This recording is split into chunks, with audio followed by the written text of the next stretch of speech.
오늘은 교회사 8번째 시간으로 초대교회 두 가지 교리 논쟁에 대해서 함께 생각해 보도록 하겠습니다.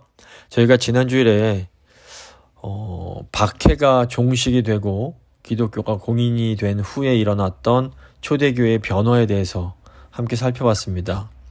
기독교 공인 후에 생겨난 초대교회의 변화에는 긍정적인 면과 부정적인 면이 모두 존재했습니다. 하지만 하나님께서는 이런 모든 좋고 나쁜 것들을 다 이렇게 합력해서 선을 이루어 가십니다. 로마 제국에 의해서 박해가 지속되는 동안에는 이 박해로부터 교회를 지키는 것 자체만으로도 굉장히 힘이 들었습니다. 그래서 바른 교리에 대해서 신경 쓸 여력이 없었다고 볼 수 있습니다. 기독교가 공인이 되니까 이 박해 기간 동안에 표출되지 못했던 교회 내부의 여러 가지 목소리들이 나타나기 시작합니다. 근데 이 중에서는 이단적인 주장들도 있었기 때문에 이 바른 교리가 무엇인지 분명하게 할 필요가 생겨나게 됩니다. 또 콘스탄틴 황제가 이 기독교 신앙을 통해서 로마 제국을 통합시키려고 했기 때문에 이 교회적 차원뿐 아니라 국가적 차원에서도 이 교회를 일치시켜줄 정통 교리의 필요성이 부각되기 시작합니다. 결국 이런 상황들이 다 합쳐져서 초대교회가 정통 교리를 확립하는 그런 계기가 마련됩니다. 사람들은 진실되고 착하게 사는 것이 중요하지 바른 교리 이런 게 뭐가 중요하냐 이렇게 말하곤 합니다. 하지만 결국 그렇지가 않습니다.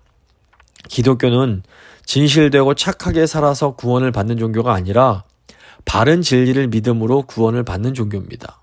물론 그렇다고 기독교가 진실되고 착하게 사는 것을 중요하게 여기지 않느냐? 그것은 절대로 아닙니다. 기독교는 하나님의 은혜로 복음을 믿음으로 구원받은 사람들은 반드시 진실되고 착하게 살 수밖에 없게 된다고 믿습니다. 그래서 구원받은 성도는 선행이라는 열매를 반드시 맺게 됩니다. 하지만 본질적으로 기독교는 행함이 아니라 진리를 믿음으로 구원을 받는 종교입니다. 따라서 기독교에서는 오소독스라고 불리는 이 정통 진리, 바른 진리가 매우 중요합니다. 기독교가 믿는 진리의 중심이 되는 분이 바로 예수 그리스도이십니다. 그래서 초대교회의 교리 논쟁의 중심은 언제나 예수 그리스도에 대한 교리였습니다. 그러니까 우리가 예수님이 어떤 분이신지를 바르게 아는 것이 매우 중요합니다. 물론 머리로만 알면 되냐? 그것은 아닙니다. 정통, 즉 바른 교리를 알면서도 정행, 즉 바른 행동을 하지 못하는 사람들도 사실 많이 있습니다. 하지만 그럼에도 불구하고 잘못된 지식, 즉 이단적인 지식은 잘못된 행동으로 연결되는 경우가 훨씬 더 많습니다. 그러나 바른 지식이 있으면 그 지식이 가슴으로 내려가서 바른 행동으로 이어질 가능성이 매우 높습니다. 그러므로 교리는 잘 몰라도 그냥 착하게만 살면 돼. 이 말은 굉장히 무책임한 말이라고 할 수 있습니다.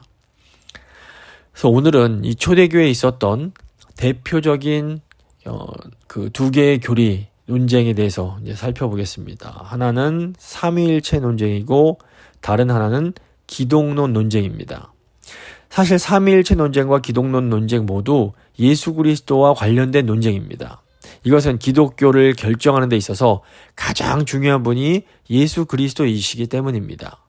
삼위일체 논쟁이 예수 그리스도와 성부 하나님과의 관계에 대한 논쟁이라면 이 기독론 논쟁은 예수 그리스도의 인격에 대한 논쟁이라고 볼 수 있습니다. 역사적으로 이런 논쟁들이 굉장히 복잡하고 이제 힘든 과정을 거쳐서 확립이 됩니다. 하지만 오늘은 이 논쟁의 가장 핵심적인 내용만 이렇게 좀 살펴보고 그 의미를 저희가 생각해 보도록 하겠습니다. 먼저 삼위일체 논쟁을 살펴보겠습니다. 삼위일체 교리는 기독교, 즉 그리스도교를 규정짓는 가장 독특하면서도 핵심적인 교리라고 볼 수 있습니다. 저희가 유대교나 이슬람교 같은 이런 종교들도 하나님을 믿습니다. 저희가 잘 알고 있는 것처럼 알라라는 말 자체가 이 하나님이라는 의미가 있습니다. 그런데 오직 기독교만 하나님이 삼위일체 하나님이심을 믿습니다. 유대교나 이슬람교는 삼위일체를 믿지 않습니다. 삼위일체를 영어로 Trinity라고 부르는데 이 셋을 의미하는 Tree와 통합을 의미하는 unity가 종합된 이 단어라고 볼 수 있습니다. 그러니까 삼위일체는 성부, 성자, 성령 이 삼위께서 하나의 본체 또는 하나의 본질, 하나의 본성을 가지고 있음을 의미합니다. 삼위일체의 내용을 영어로 아주 그냥 단순하게 three persons in one nature 라고도 표현을 합니다. 이 three persons 라고 하는 것은 성부, 성자, 성령 이 세 인격이 있다는 겁니다. 그리고 one nature 라고 하는 것은 이 세 분의 인격, 세 분의 위격께서 한 본성 또는 한 본질, 한 본체라는 겁니다. person 이는 그 지정의를 가지고 있는 그런 존재를 말합니다. 그러니까 저희가 흔히 인격이라고 번역을 하는데 지식과 감정과 의지를 이제 가지고 있는 이런 존재를 우리가 영어로 person 이라고 번역을 합니다. 그런데 하나님도 이 지성, 감정, 의지를 가지고 계시기 때문에 person이라고 부를 수가 있습니다. 그런데 하나님을 부를 때에는 이제 한국말로 번역을 할 때에는 이 인격과 사람과 좀 차이를 두기 위해서 인격이란 단어보다는 위격이라고 번역을 합니다. 그래서 성부 하나님도 지정의를 가지고 계신 하나의 위격이시고 성자 예수님도 지정의를 가지고 계신 별도의 위격이시고 성령님도 고유한 지정의를 가지고 계신 위격이라는 겁니다. 그런데 이제 세 위격께서 one nature, 하나의 본성, 즉 하나의 신성을 가지고 계시다는 겁니다. 그러니까 삼일체를 좀 더 쉽게 설명을 하자면 이 온 우주 가운데 이 신성을 가진 분, 즉 우리가 하나님이라고 부를 수 있는 분이 딱 세 분이 있다는 겁니다. 성부, 성자, 성령이라는 겁니다. 그런데 이렇게 성부, 성자, 성령이 따로 그냥 성부도 따로 계시고 성자도 따로 계시고 성령도 따로 계신 것이 아니라 이 세 분이 아주 긴밀하게 서로 깊이 연합해서 하나로 존재하고 계시다는 겁니다. 그래서 성부, 성자, 성령 이 세 위격께서 서로 무한히 소통하시고 무한히 서로를 이해하시고 또 서로를 무한히 사랑하시면서 무한히 자신을 서로에게 내어주시면서 서로를 영화롭게 하는 가운데 완전히 하나로 연합하고 계시다. 이것이 이제 삼위일체의 내용입니다. 자, 어떻게 이것이 가능할까? 좀 비유를 해보자면 우리가 강강술래를 할 때 여러 사람이 서로 손을 잡고 둥글게 손을 잡고 빙글빙글 돌면서 춤을 춥니다. 이제 만약 강강술래를 세 사람이 한다고 그러면 이 세 사람이 손잡고 빙글빙글 돌면서 춤추는 모습을 멀리서 보면 이 셋이 아니라 하나로 보입니다. 서로 하나가 돼서 춤을 추는데 또 그 안에는 세 사람이 있는 겁니다. 이와 비슷하게 성부, 성자, 성령도 분명히 세 분이시지만 이 세 분이 서로를 무한히 사랑하시며 무한히 깊은 교제를 나누며 마치 세 분이 손잡고 춤을 추는 그 원형의 춤을 원무라고 부르는데 이 춤을 추는 것처럼 존재하시기 때문에 우리가 하나님을 볼 때는 한 분 하나님이다라고 말할 수밖에 없는 겁니다. 그렇다면 이 삼위일체 교리가 도대체 어디서 나온 것인가? 사람이 만들어낸 것인가? 결코 그렇지 않습니다. 초대교회가 이 어떻게 보면 이해하기 힘든 삼위일체를 기독교의 핵심 교리로 확정한 것은 하나님의 말씀인 성경이 이 삼위일체를 가르치고 있기 때문입니다. 성경 보시면 하나님이 분명히 한 분이라고 선언하면서 동시에 성부뿐 아니라 성자와 성령도 경배를 받으실 만한 하나님이시라고 가르칩니다.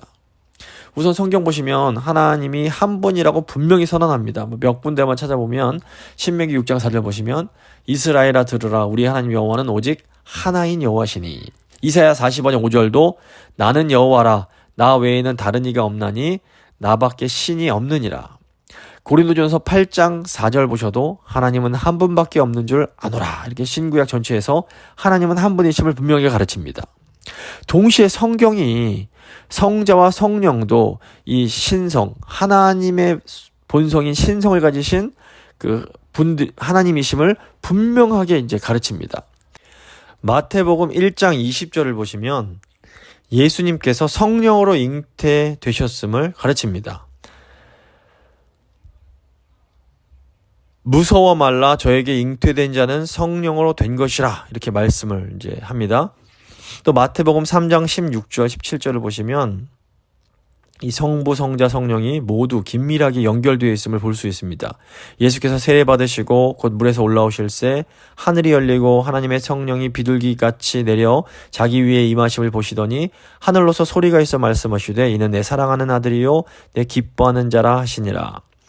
또 마태복음 28장 19절 보시면 세례를 줄 때 삼위 하나님의 이름으로 세례를 주라고 명령하십니다. 그러므로 너희는 가서 모든 족속으로 제자를 삼아 아버지와 아들과 성령의 이름으로 세례를 주고, 또 요한복음 10장 30절 보시면 예수님께서 나와 아버지는 하나다라고 말씀하시고, 요한복음 14장 9절에서는 예수님께서 나를 본 자가 곧 아버지를 본 것이다 라고 말씀을 하시고, 요한복음 12장 45절에서는 나를 보는 자는 나를 보내신 이를 보는 것이다 라는 이제 똑같은 말씀을 하십니다.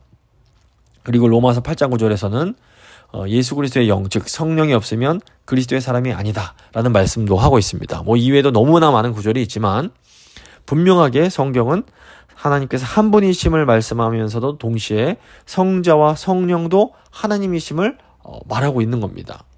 근데 이제 초대교회 당시 헬라 철학의 영향을 받은 사람들은 이 하나님이 한 분이시라는 이 말씀에 집착을 합니다. 그래서 이제 이 아리우스라는 사람이 예수님이 모든 피조물 중에서는 가장 높은 분이시기는 하지만 성부보다는 열등한 분이다라는 주장을 하게 됩니다. 그래서 아리우스는 예수님은 성부로부터 창조된 피조물이시며 예수님도 결과적으로 존재하지 않으셨던 때가 있었다라는 주장을 하게 됩니다. 이 아리우스의 주장이 꽤나 논리적이었기 때문에 당시 이 헬라 문화권, 동방교회의 많은 사람들이 이 아리우스를 지지를 합니다. 그래서 아리우스는 성자가 성부와 유사한 본능, 비슷한 본성을 가지고 계신 것이지 완전히 동일한 본성, 동일한 본질을 가지고 계신 것은 아니다라는 주장을 하게 됩니다. 이 아리우스의 주장에 맞서서 이 정통 교리를 수호한 분이 아타나시우스라는 교부입니다.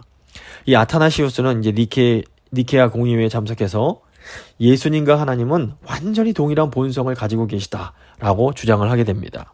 이 아타나시우스가 아주 유명한 3단 논법을 통해서 성자가 성부와 이 동일한 본성, 동일한 본질을 가지고 계신 하나님이심을 강력하게 변증하게 되는데, 이 3단 논법이 이렇습니다. 단순합니다. 첫째, 오직 하나님만이 인간을 구원하실 수가 있다.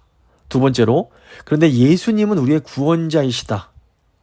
그러므로 세 번째 결론, 그러므로 예수님은 하나님이시다. 이게 이제 아주 유명한 아타나니우스의 3단 논법이었습니다. 그래서 니케아 공의회는 결국 아타나시우스가 주장한 이 교리를 정통 교리로 받아들이고, 이 예수님과 성부와 성자가 유사한 것이지 동일한 분은 아니다 이렇게 주장한 아리우스를 이단으로 정죄하고 니케아 신조를 이제 작성하게 됩니다.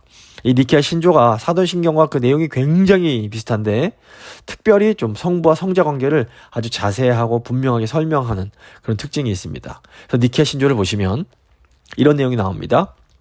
성부와 성자는 동일 본질이다. 성부와 성자는 같은 하나님이시다. 둘째, 성자는 성부에 의해서 창조된 것이 아니라 나아지신 것이다 라고 선언을 합니다. 여기서 성자가 성부에 의해서 창조된 게 아니라 나아졌다라는 이제 표현을 영어로 좀 더 분명하게 not made but begotten, 즉 만들어진 것이 아니라 나아진 것이다 라고 이렇게 표현을 하는데, 이것은 무슨 의미인가 하면 성부와 성자의 관계가 아버지와 아들의 관계인 것이지 아버지가 더 높고 아들이 낮은 것이 아니라는 것을 강조하는 말입니다. 즉 성부와 성자가 존재적으로는 동일한 하나님이심을 의미합니다. 존재적으로 볼 때 개의 아들은 개고 말의 아들은 말입니다. 사람의 아들은 사람입니다. 마찬가지로 존재론적으로 봤을 때 하나님의 아들은 하나님이신 겁니다. 그래서 본성에 있어서 똑같은 성부와 성자가 같은 분이라는 것을 강조하는 말입니다. 그런데 당시에 이 아리우스를 추종하던 이 사람들이 이 성부와 성자가 동일한 본질, 동일한 본성, 신성을 가지고 계시다는 이 니케아 신조에 동의하지 않습니다. 결국 이 사람들이 이 콘스탄틴 황제를 막 이렇게 부추겨서 이 아타나시우스를 유배를 보내게 만들기도 하면서 자신들의 그런 이단적 주장을 정치적으로 관철시키려고 하는 일을 펴게 됩니다. 하지만 결국 하나님께서 주 381년에 열린 콘스탄티노플 공의회에서 이 아타나시우스가 주장했던 예수님과 하나님은 동일한 본질이시라는 이 삼위일체에 대한 교리가 완전히 서게 됩니다. 이 과정이 복잡하지만 어쨌건 이 아타나시우스가 이로 인해서 굉장히 많은 고난을 겪지만 이 진리를 조금도 굽히지 않습니다. 결국 삼위일체 교리는 이 니케아 콘스탄티노플이라는 신조를 통해서 완전히 이제 확립이 되는데, 니케아 콘스탄티노플 신조가 다음과 같은 고백을 합니다. 우리는 한 분이신 주 예수 그리스도를 믿습니다.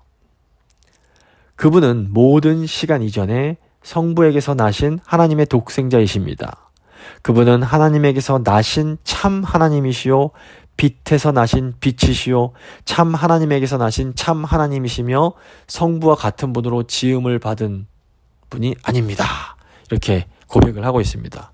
즉 성부와 성자가 관계가 아버지와 아들 관계이지만 그럼에도 불구하고 성자 예수님께서 뭐 이렇게 존재하지 않으셨던 적이 없고 하나님에서 창조되신 분이 아니라 처음부터 하나님의 아들로서 존재하시는 성자 하나님이시라는 것을 고백하는 내용입니다.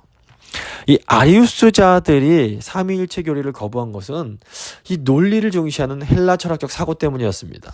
하지만 초대교회는 결국 이 아리우스주의를 거부하고 삼위일체 교리를 받아들입니다. 이것은 이 삼위일체 교리가 성경의 가르침과 또 초대교회의 신앙적 체험과 일치했기 때문입니다. 초대교회는 처음 시작될 때부터 이 삼위일체 신앙을 고백했습니다. 초대교회는 예수님을 하나님으로 고백하면서 경배를 드렸고 처음부터 성부, 성자, 성령의 이름으로 세례를 주었습니다. 또 초대교회 성도들이 드렸던 기도는 언제나 예수 그리스도의 이름을 통해서 하나님께로 올라갔습니다. 근데 이 아리우스의 주장대로라면 성부와 성자가 존재적으로 이렇게 분리되어 있기 때문에 우리 기도를 통해서 인간이 하나님과 소통할 수 있는 기회가 이제 사라지게 되는 겁니다. 이 아리우스의 주장이 논리적으로는 그럴듯해 보입니다. 하지만 성도들의 신앙생활과는 맞지가 않습니다.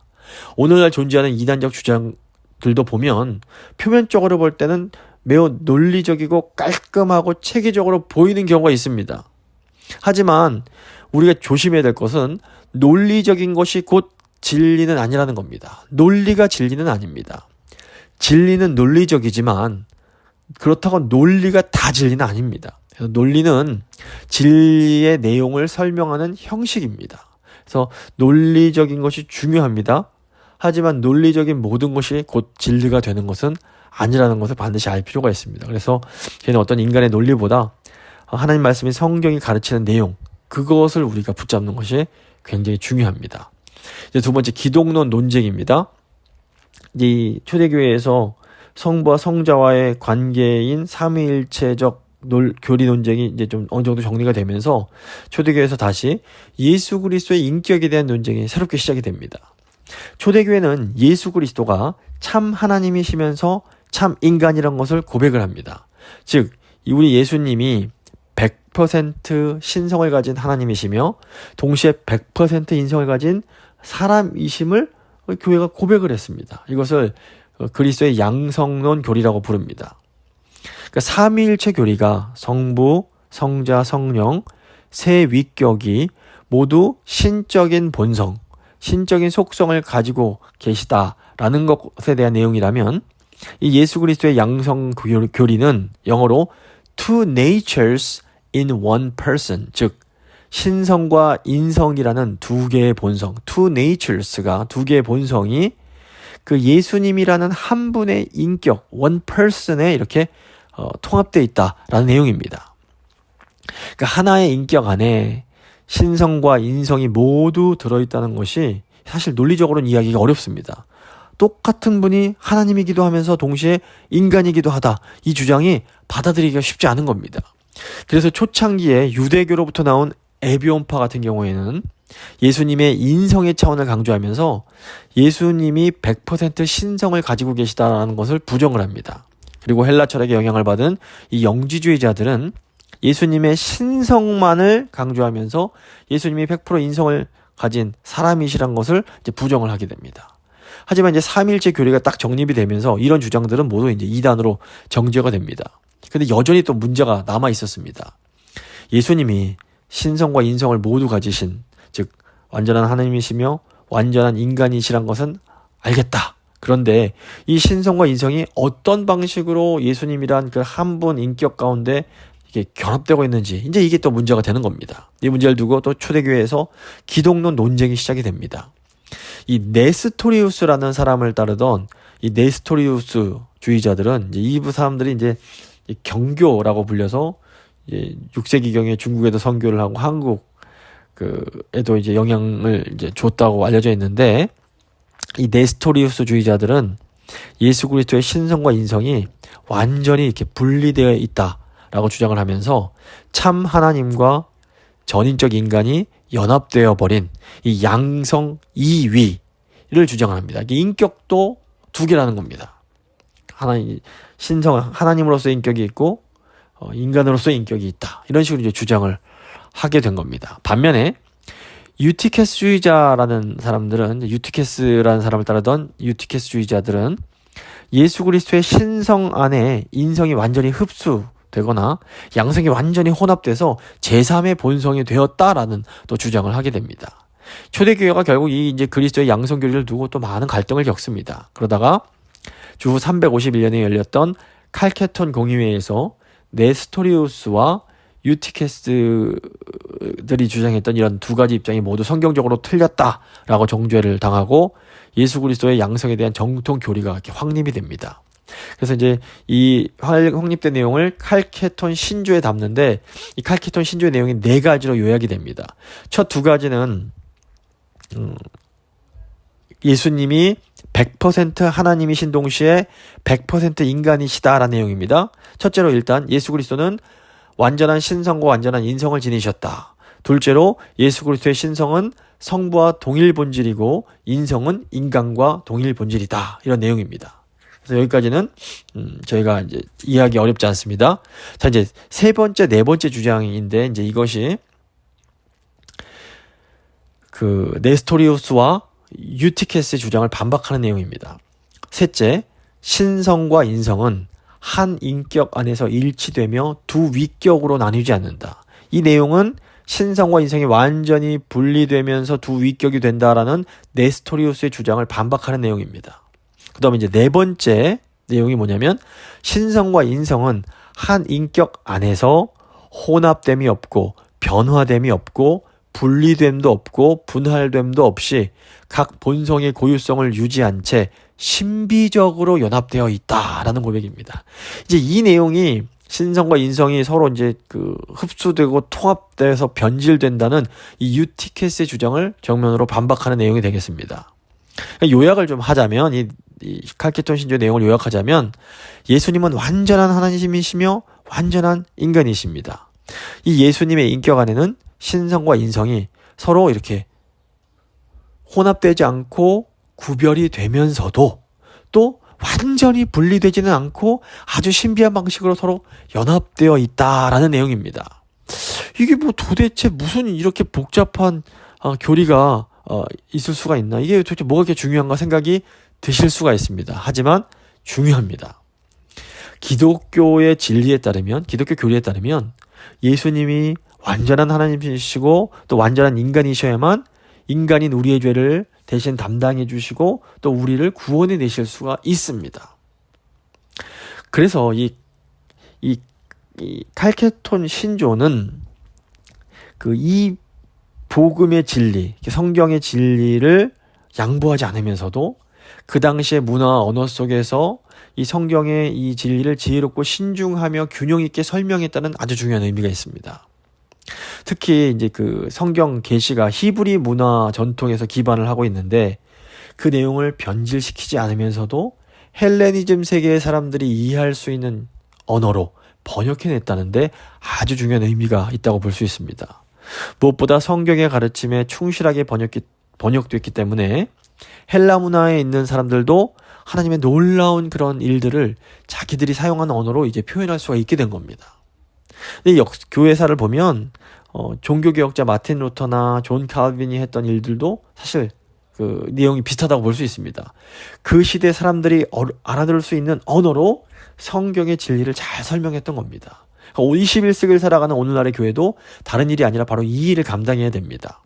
성경의 진리를 왜곡하거나 변질시키지 않으면서도 동시에 이 시대 사람들이 기독교의 진리를 왜곡 없이 잘 받아들일 수 있도록 복음 진리를 잘 그들의 언어로 설명해주는 일들을 감당해야 되는 겁니다. 말씀을 마무리 져보도록 하겠습니다.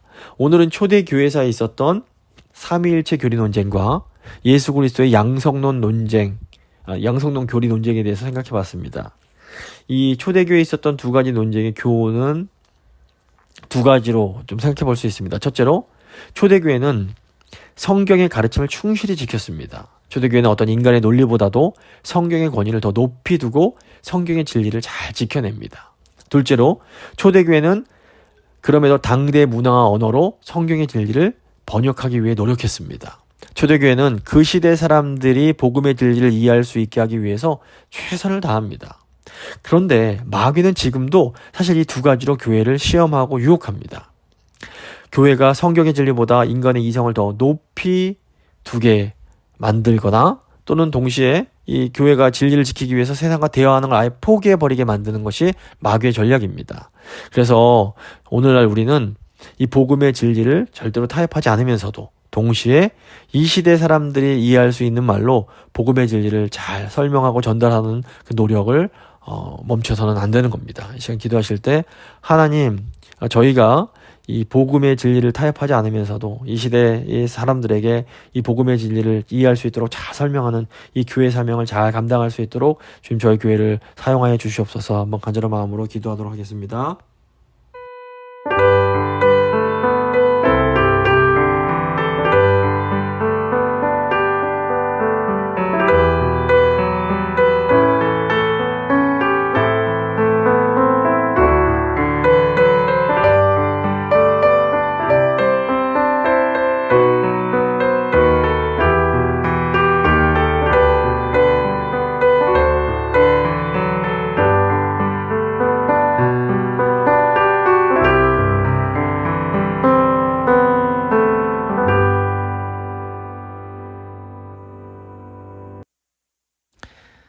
살아계신 하나님, 마귀는 항상 교회가 진리를 타협하거나 또는 진리를 지키기 위해서 세상과 문을 닫아버리는 이 양극단을 통해서 저희를 유혹하려고 합니다. 아버지, 주님께서 저에게 은혜를 베푸시고 힘을 더하셔서 저희가 진리의 복음을 타협하지 않으면서도 세상에 이 복음을 지혜롭게 잘 전하는 이 사명을 잘 감당할 수 있도록 주님 저희를 붙들어 주시기 원합니다.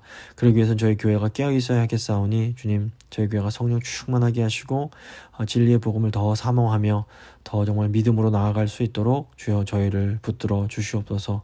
감사드리며 귀하신 우리 주 예수 그리스도의 이름으로 기도드립니다. 아멘.